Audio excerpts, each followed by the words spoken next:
बार बार कुछ चीज़ें कही। एक तो बार बार कह रहे हैं कि भाई तीनों निगमों ने बड़ा अच्छा काम किया, बड़ी तारीफें करी, सब काम बड़े अच्छे किए। समझ नहीं आया, कंफ्यूज कहाँ हो गए। एक चीज़ का जिक्र नहीं है, कुत्तों के बारे में बात नहीं करी, बाकी सारी बात कर ली कि बड़ा अच्छा काम किया। भाई अगर निगमें इतना अच्छा काम कर रही थी तो फिर को कहें को इकट्ठा कर रहे हो, और इकट्ठा कर रहे हो तो इसका खराब काम कर रही थी। तो अपना पहले फैसला कर लो कि सही बात कहाँ थी, गलत बात क्या थी। इन्होंने बार बार बता दिया इकट्ठा करने से ये होगा वो होगा। भी पहली बात तो 7 साल थे आपके पास केंद्र में, 7 नहीं 8 साल हो गए अब तो। केंद्र में आपकी 8 साल से सरकार है और एमसीडी में 15 साल से है। तो 8 साल में कभी भी कर लेते। हमसे तब भी नहीं पूछना था, अब भी नहीं पूछा आपने। ये तो नहीं कह सकते कि हमसे पूछना था, ये हमने परमिशन नहीं दी। हमारी परमिशन से तो आज भी नहीं कर रहे।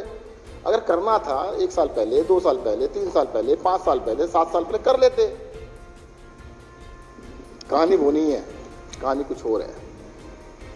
अभी हमारे साथी कह रहे थे कि उन्होंने, इनके नेताजी ने कहा हम ऊपर से पैसा लेके आएंगे।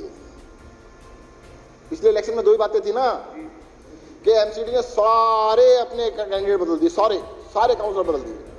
भाई क्यों बदले? जोर से बोलो। उन्होंने कहा था, हमने नहीं कहा था, आप ही लोगों ने कहा था कि सारे बदल डाले, क्योंकि सारे के सारे। और दूसरी बात क्या कही थी? ऊपर से पैसा लेके आएंगे। तब करने क्या जा रहे हैं? ऊपर डायरेक्ट पैसा लेके जाएंगे। अब इनको पता लग गया, जो पहले काउंसलरों ने बेचारों ने मेहनत करके 10-10 साल में जितना कमाया था, जो नए वाले आए उन्होंने 2-2 साल में उससे ज्यादा कमा लिया और ऊपर दिया भी नहीं। कहते क्यों? कहते तुम तो हटा ही दोगे, फिर से टिकट तो मिलेगा नहीं। कहते ऊपर नहीं देते हम, टिकट दोगे तो देंगे, नहीं तो नहीं देंगे। तो इन्होंने क्या किया, ऐसा बिल लेके आए कि अब कलेक्शन सीधी डायरेक्ट होगी ऊपर, डायरेक्ट कलेक्शन। और डायरेक्ट कलेक्शन करने के लिए इन्होंने क्या किया है कि निगमों को एक करने के बाद उन्होंने कहा कि एक केंद्र सरकार एक ऑफिसर नियुक्त करेगी, जिसको डायरेक्टर लोकल बॉडी केंद्र सरकार नियुक्त करेगी, और वो तीनों निगमों के ऊपर पूरे अधिकार रखेगा हर जगह। इलेक्टेड बॉडी के अधिकार नहीं होंगे, उसके सारे अधिकार होंगे। भाई जो सबका ट्रांसफर करेगा, पोस्टिंग करेगा, सबके ऊपर अधिकार रखेगा, तो कलेक्शन भी वही करेगा। तो वसूली केंद्र बनाने के लिए, ताकि सारा पैसा सीधा ऊपर जाए, उसके लिए ये एक काम किया गया इस एक्ट के अंदर। इसके अलावा कुछ नहीं मिला, कुछ नहीं बताया उन्होंने कि सफाई कैसे करोगे जी। इन्होंने ये नहीं बताया कि एमसीडी को पैसा कहां से आएगा जी। सबको पता है एमसीडी की सबसे ज्यादा कमाई किस चीज में है? लेंटर माफिया कहते हैं ना। लेंटर का रेट पूरी दिल्ली में एक लेंटर का रेट 50,000 रुपए से लेके 5 लाख रुपए लेंटर रेट है। एक लेंटर का 5 लेंटर डलते हैं तो 25 लाख रुपए, मतलब 5 लाख रुपए, 10 लाख रुपए, 20 लाख रुपए, 25 लाख रुपए। और तो और जो हमारे विपक्षी साथी बैठे हैं, बेचारे बोल नहीं सकते। अगर इनके किसी रिश्तेदार का घर बन रहा हो ना, तो कहते भाई साहब 25 लाख का काम था, 20 में करवा देंगे, इससे ज्यादा कुछ नहीं। एक को नहीं छोड़ा इन्होंने किसी को, पर डिस्काउंट दे देते थोड़ा बहुत। और वो भी कहते जी आप तो इतने बड़े नेता, इसलिए थोड़ा सा डिस्काउंट दे दिया, बाकी आगे बात मत करना, टिकट की गारंटी जो करना कर लेना। भाई काउंसलर तो छोड़े हो गए। वो कहते उन्होंने नया तरीका निकाल लिया, टिकट तो देते ही नहीं दोबारा। तो इतने पैसे कमा लो, इतने पैसे कमा लो। और मुझे ऑथेंटिक सोर्सेज से बता रहा हूं मैं आपको, दिल्ली के अंदर एमसीडी हर साल सिर्फ और सिर्फ बिल्डिंग एक्टिविटी से 10,000 करोड़ रुपए की रिश्वत इकट्ठा करती है। 10,000 करोड़ की रिश्वत इकट्ठा करती है। अब 10,000 करोड़ की रिश्वत इकट्ठी कर रहे हो। मैंने इनको कहा था, मैंने इलाज बता देता हूं भाई, इलाज आसान सा इलाज है। हमने पिछले इलेक्शन में जनता से कहा था, तभी उन्होंने कुछ घुमा लिया था। इन्होंने क्या कहा था? 2 चीजें बोली थी, ऊपर से पैसा लेके आएंगे और सारे चोरों को बदल डाला। तो जनता झांसे में आ गई। सिंपल सॉल्यूशन है, आज भी बता देता हूं, आप करा लेना। दोबारा से बता देता हूं भाई साहब, एक लेंटर में जहां 5 लाख लेते हो ना, कि उसके पैसे रख दो, 2.5 लाख सरकार को जमा करा दो, एमसीडी को जमा करा दो। जहां पे 2 लाख लेते हो 1 लाख रुपए एमसीडी को जमा करा दो, आपका पक्का काम हो गया, वो पैसा सरकारी खाते में आ जाएगा। 10,000 करोड़ की जगह 5,000 करोड़ इकट्ठा हो जाएगा ना सरकार के पास। कहते जी ये करने थोड़ा आए थे, कहते एमसीडी का काम करने थोड़ा आए थे, हम तो अपना पेट भरने आए थे। अब अपना पेट कैसे भरे? तो ये सारा तंत्र भ्रष्टाचार के ऊपर टिका हुआ है और बीजेपी को कुछ नहीं चाहिए, पैसा इकट्ठा करने के लिए तंत्र चाहिए।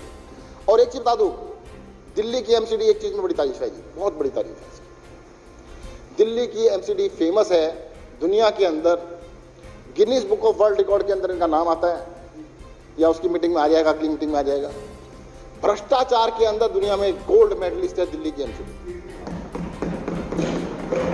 पहले चौथे 5वें 10वें नंबर पे होती थी। 15 साल में इतनी मेहनत करी बीजेपी के लोगों ने, बीजेपी के काउंसिलरों ने इतनी मेहनत करी, नंबर 1 पे ले आए। अब वो कह रहे हैं कि ऐसा रिकॉर्ड बना देंगे कोई इसको तोड़ नहीं पाएगा कभी भी।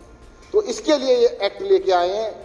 और देखो जिनके बेचारों की मजबूरी है, वो कुछ भी लिख दें। मैं पढ़ रहा था, कोई रिफॉर्म नहीं लिखा, कुत्तों के बारे में जरूर लिखा इसके अंदर कि जी कुत्तों का रजिस्टर, मतलब एक्ट बनाने के अंदर कुछ नहीं मिला, कहते कुत्तों का रजिस्ट्रेशन कराना पड़ेगा, ये लिख दिया। अरे कोई काम की बात भी लिख देते कि एमसीडी का भ्रष्टाचार कैसे खत्म करेंगे, एमसीडी का काम कैसे करेंगे, एमसीडी में सफाई कैसे करेंगे, ना जी कुत्तों का रजिस्ट्रेशन कैसे करेंगे, ये लिख दिया। आपका नहीं हुआ,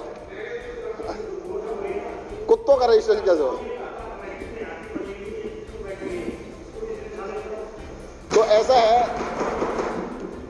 मेरा ये कहना है कि जो एक्ट लाया गया है सिर्फ और सिर्फ बीजेपी के भ्रष्टाचार को बढ़ाने के लिए और कलेक्शन को डायरेक्ट ऊपर पहुंचाने के लिए बनाया गया है कि पैसा डायरेक्ट ऊपर पहुंचे। और जहां तक विदुड़ी जी ने कहा है कि जल्द इलेक्शन होंगे, दिल में तो उनको भी पता कब होंगे। अगर ये सन बता दे, मंथ तो बता नहीं पाएंगे, 2022 में होंगे कि 2023 में होंगे कि 2024 में होंगे, अगर हिम्मत है तो बता दे। ये खुद ही कहते हैं कि भाई साहब अभी इलेक्शन ना होंगे। और इनकी अगर चले तो ये कहेंगे हिस्ट्री। अभय वर्मा जी अभी कह रहे थे हिस्ट्री में जाके देखो जी हिस्ट्री। मुझे लगता है हिस्ट्री काफी पढ़ी होगी उन्होंने। अरे हिस्ट्री ये कहती थी अंग्रेजों ने क्या किया था, अंग्रेजों के सामने इलेक्टेड कोई भी बॉडी की कोई वैल्यू नहीं थी, अफसर उसके सिर पे बैठता था। अंग्रेजों के यहाँ वायसराय होते थे, ये असेंबली तब भी लगती थी, असेंबली के अंदर लोग चुन के आते थे, उनकी कोई औकात नहीं होती थी, कोई उनकी वैल्यू नहीं होती थी। यही करने जा रहे हैं एमसीडी के अंदर, उन सारे इलेक्टेड काउंसलर्स के ऊपर ये अपना एक अफसर बिठाएंगे जो सारा का सारा काम वो देखेगा, सारी पावर उसके हाथ में होगी। ये हिस्ट्री नहीं है, ये अंग्रेजों के गुलाम फिर से बनने जा रहे हैं। बाबा जी का नाम लेते हैं, उल्टा काम करते हैं। इनको संविधान में कोई विश्वास नहीं है, ये चाहते हैं कि देश को वापस गुलामी के अंदर लेके जाएं। इस एक्ट को मुझे लगता है कि बिल्कुल बेईमानी के हिसाब से बीजेपी लेके आई है और दिल्ली के अंदर ये चाहते नहीं है कि कुछ भी काम हो। मैं तो कहूँगा कि भगवान इनको सन्मति दे, बुद्धि दे, और ये कहते हैं सबको सन्मति दे भगवान, और इलेक्शन फटाफट करा दें। धन्यवाद। जय हिंद, जय भारत।